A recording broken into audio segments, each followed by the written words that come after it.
Okay, my name is Zach Shugart, and I'm going to talk today about CrossFit. The title of mine is the CrossFit Craze because it's so popular and it's become so popular real fast. But first, I want to show a little taste of what you can expect from just a regular CrossFit workout. Okay, so this is at a what's referred to as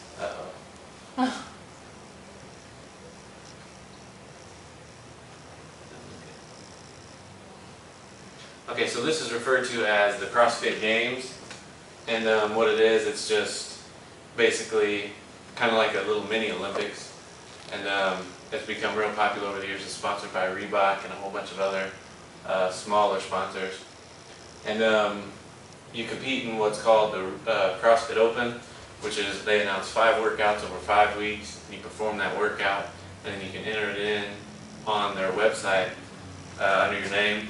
And then if you get like a certain score and like if you do well enough, then you can go to the CrossFit Games, which if you place first, second, or third, first place gets like $250,000, second place is like $100,000, and then third is obviously less. But this workout that they're doing, I believe this was the end of last year, this workout that they're doing, or 2012, I'm sorry, it's called Froning. And so what they're doing is they're going to do 21 thrusters, which is just going to be squatting down and then standing up, pushing the weight over their head. That's going to be 95 pounds. So they're going to do 21 of those, and then they're going to do 21 pull-ups. And then they'll go down and they'll do 15 thrusters, 15 pull-ups, 9 thrusters, and then 9 pull-ups, and they're done. And they do this workout for time to see how fast they can do it. Obviously these guys are going to blow it away because that's all they do is train for this stuff. So watch real fast. This guy right here, his name's Froning. He's won it like the past 2 years in a row, I believe. And he just blows right through these thrusters.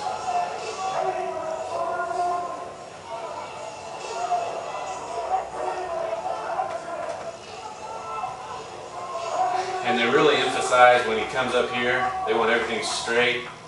You'll see his knees locked out and his hip locked out, and then these shoulders locked out with the weight above his head.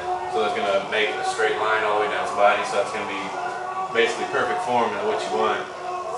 I know a lot of people talk about how CrossFit's dangerous because they emphasize, weight and stuff over technique. So, and this right here, this is called a butterfly pull-up. There's 3 different variations for CrossFit.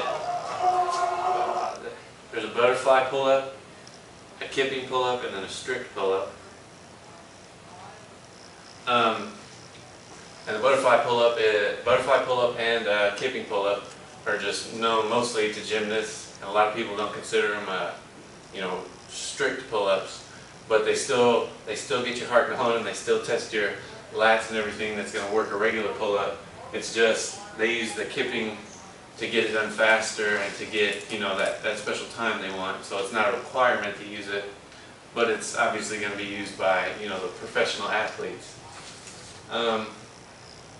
What is CrossFit? It's if you ask anybody that does a CrossFit class or anybody that knows a lot about it, they'll say this top bullet point here. They'll say it's constantly varied functional movements executed at high intensity, which is just a really fancy way of saying that these functional movements are going to be anything from like picking up laundry baskets during the day with proper form, or carrying groceries in with proper form. It's going to strengthen those muscles that you're not going to focus on, when you're in the gym doing regular weightlifting and everything like that. Yeah, and that's thought to prepare individuals for daily life tasks, such as, like I said, you'll go from picking up a basket and hurting your back to the next day if you work out, do a CrossFit workout, and they teach you proper form. You might be less to hurt yourself doing that.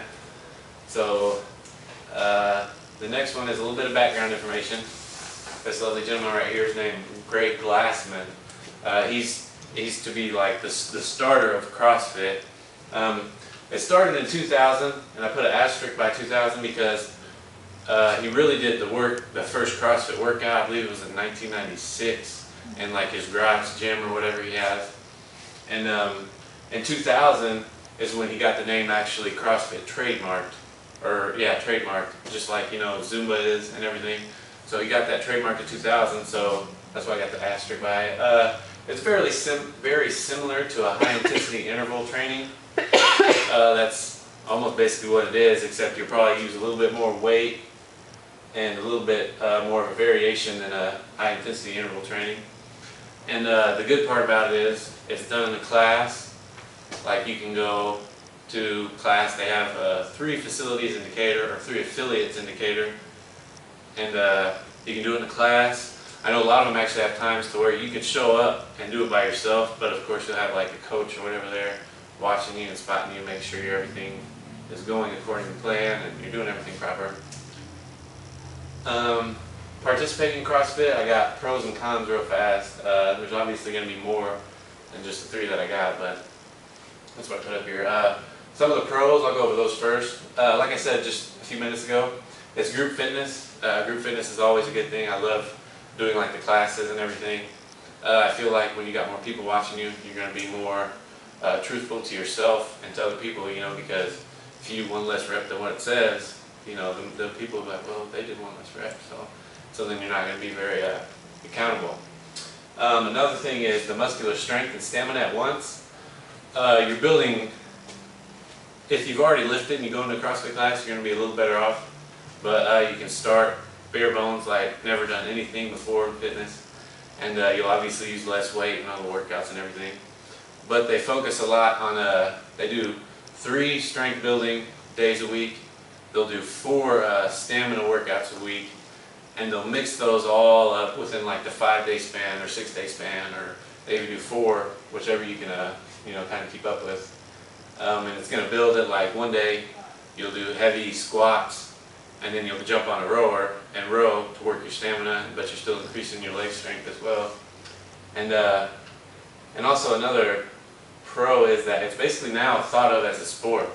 Like, I know there's a lot of people out in the world that don't know anything about working out, but these guys that are, you know, get successful in it and that do the class, if you do a class, you're basically participating in the sport, because you're competing against everybody else, and you're competing against, you know, your friends or whoever shows up to that class. And the Reebok CrossFit Games Open that I was talking about earlier, you can sign up, and something like 250,000 people signed up for it this year. And so you're competing against people all over the world, not just the United States, and that when you post your score and everything. So that's really cool. And then the cons that I'm going to talk about is the affiliate, that's what they call the gyms that have CrossFit, because you have to be certified in training it just like most other classes. You have to be certified over, they do it over a weekend. It's about $1,000 I think, and every time I look on it to like see if there's anyone around, it's always booked up because people, I guess, really want to do this. So, but because there's so many people signing up for it, there's going to be hundreds or thousands of even coaches, is what they call them, and there's going to be some that are better, there's going to be some that are worse. So that's going to lead me into the second con, which is bad coaches. A bad coach will, you know, tell you want to get, which is my last bullet point, rep over form, which basically means that, you know, like in the workout I showed in the video, you're going to want to get 21 reps even if your form's bad. You know, don't worry about hurting yourself. You're going to get $250,000. So a lot of the bad coaches will tell you rep over form, but you know, that's form over rep is really the way it should be, because, you know, we've learned in all the classes that we've taken that you're getting better for your health, not for anyone else. You know, you're doing it for yourself mainly, and if you're working out for yourself, why would you do something bad? You know, you don't want to do anything bad to hurt yourself, because then you'll be out sitting out longer. So that's one of the last cons I did. My experience, this deadly guy here, that's me. I've been doing it for about the past 5 or 6 weeks over at DMH, this CrossFit facility. The past 5 weeks or 6 weeks or so, it's been a real learning experience for me, because these workouts have just been kicking my butt. Like, I always thought I was a good in shape guy, you know, and I always lifted weights and did cardio and everything, but they've really helped me train for anything that I want to do. Like just this weekend I signed up for a 5K that I'm going to do.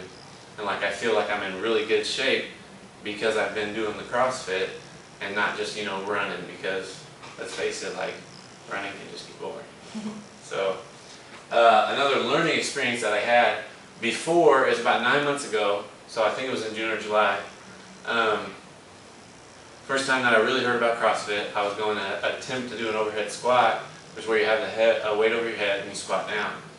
I didn't know anything about it. I didn't know proper form. I didn't know proper technique, and I ended up dislocating my shoulder trying to do that. And so I was rehabbing it over the 9 months because I didn't want to go through surgery. And then I got to here, and within like the first week, he's like, "All right, we're going to do overhead squats." And I told him, I was like, "Well, I dislocated my shoulder last time I tried this, and I'm really scared. I don't want to dislocate my shoulder again." And he said, "Well, let me see how you do it with a PVC pipe, and you know, I'll coach you on it." And I did, and he's like, "You're doing everything wrong. Forget everything you just did. This is how we need to do it." So back to a couple slides ago, like there are bad coaches, but you just have to kind of have an eye, because every once in a while you get a good coach, but every once in a while you get that bad one too. So you really want to try and get a coach that's going to be there for you and watching out for you. You don't want to just find somebody that's not really paying attention to you when you work. And then just again, you meet new people. I've met like hundreds of people just doing this class. That's with like group fitness though. Like you go at the same time or same days, you know, you're always going to meet people. They're going to be your friends. Like I have this like 50-year-old guy that I always compete with, like he's less weight than me, but he's always competing with me to see where I'm at, to see where he's at compared to me, which I think is really cool. And that's my CrossFit PowerPoint. That's my one reference I used. And that's my contact info. Was there any questions? Have you noticed a difference in your strength since you've been doing it? I have. Like for squats and stuff, I've definitely gotten like stronger in my legs, because when I was doing just regular, you know, regular workout and lifting and everything, I wasn't stretching like I do in CrossFit, and I wasn't doing, you know, near the stuff you think to strengthen your squat. So like lunges and stuff, people may have never done a lunge, but in turn it's really going to help you with the squat, you know. So, and then my little sheet here was just 6 basic movements of CrossFit. A lot of these are going to be, well, a few of them are going to be stuff that a lot of people have heard of, like a snatch or a power clean. The snatch is like real scary, a real scary workout to do, so like they rarely ever do it, you know. It's a power Olympic lifting movement, and it's hard to see the picture, but you'll start with the weight down, like you're going to do a deadlift, and you pull it up, and you're going to want to try and get it above your head, but when you catch it, it's going to be just like above your head. So you're basically pulling yourself under the bar when you do it and catch it. Then you stand up, keeping your hips and your knees locked out all the way, and your shoulders. A deadlift, everybody knows that. Squat, should know that. Push press, that's an easy one. And then rowing. People think that rowing is pretty easy, but we do a lot of the rowing and CrossFit stuff, like a workout. They'll say jump on the rower, row out 500 meters, you know, and then go do some push-ups. Jump back on it, row another 500 meters. And I'll see people, when they're on it, they'll push with their legs, and then get right here, and just give a little pull, or they'll pull all the way with their arms and stuff. And right here, it's got the perfect technique. What you want to do is when you grab it, you're going to have your legs all the way bent, and you're going to push with your legs, basically using your hands as like a hook, holding on to the grip or whatever you want to call it. So you push using your hands, just holding them, give a little lean when you get back, and pull it up to about in between your chest and your belly button. So you want to pull it as hard as you can when you get back and your legs are fully extended. Give a little lean back and then pull. It really helped me when I was doing it. They taught me all that stuff. So that, I believe, is it. Is there anything you wish CrossFit included that they don't include? Just personally, obviously that's different. Is there a structured warm-up cool down that you guys do, or you do it on your own? There's a structured one. So it'll be different.